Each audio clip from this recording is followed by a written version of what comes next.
Assalamualaikum warahmatullahi wabarakatuh. Halo teman-teman, selamat pagi dan salam literasi.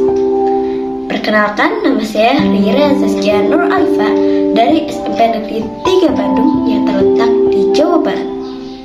Pada kali ini, saya akan membagikan ringkasan buku dari buku cerita yang telah saya baca.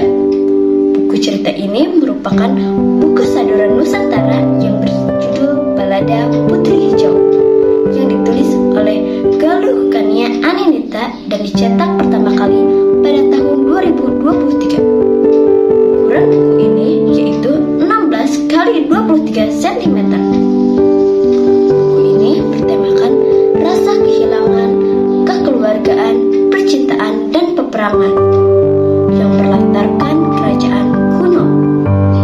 Pada bagian pertama, buku ini diceritakan melalui sudut pandang Putri Hijau, dan pada bagian kedua, buku ini diceritakan melalui sudut pandang Raja Aceh.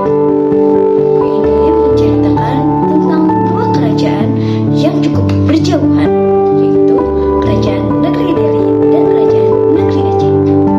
Buku ini juga menceritakan tentang bagaimana sifat seseorang saat sedang mencintai.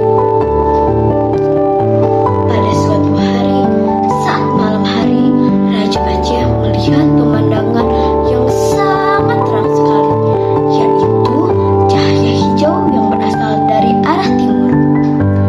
Karena merasa penasaran, Raja Aceh meminta para bawahannya untuk mencari tahu dari mana asalnya cahaya hijau tersebut.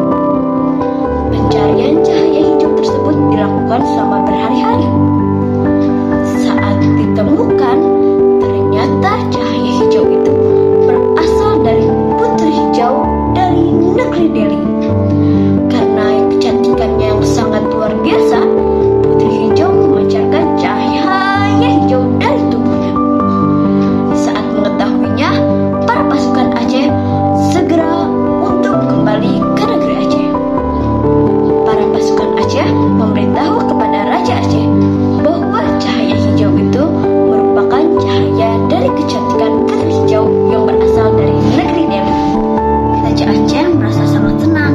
Akhirnya, ia dapat mengetahui dari mana asalnya cahaya hijau yang sangat terang tersebut. Raja Aceh meminta para pasukannya untuk menyampaikan lamarannya kepada Putri Hijau dari negeri Deli. Putri Hijau menolak karena ia masih merasa berduka atas wafatnya ayahandanya yang mewujudkan hatinya. Namun Raja Aceh tidak menerima alasan tersebut. Raja Aceh kemudian mendeklarasikan perang terhadap negeri Deli. Perang terjadi dalam kurun waktu 5 minggu. Dalam 5 minggu, banyak sekali pasukan yang wafat dari negeri Aceh maupun negeri Deli.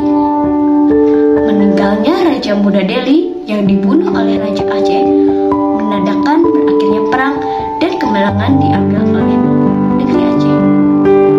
Putri Hijau akhirnya ikut dengan Raja Aceh ke negeri Aceh. Namun saat perjalanan pulang, peti kaca yang ditiduri oleh Putri Hijau secara tidak sengaja diambil oleh naga Gundala.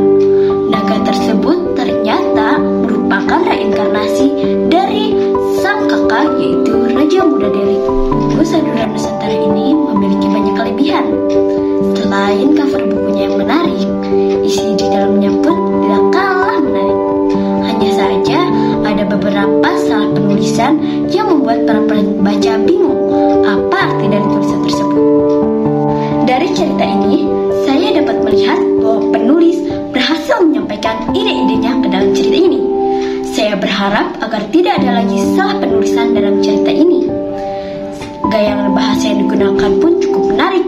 Namun alangkah baiknya jika diksi yang digunakan bisa lebih variatif.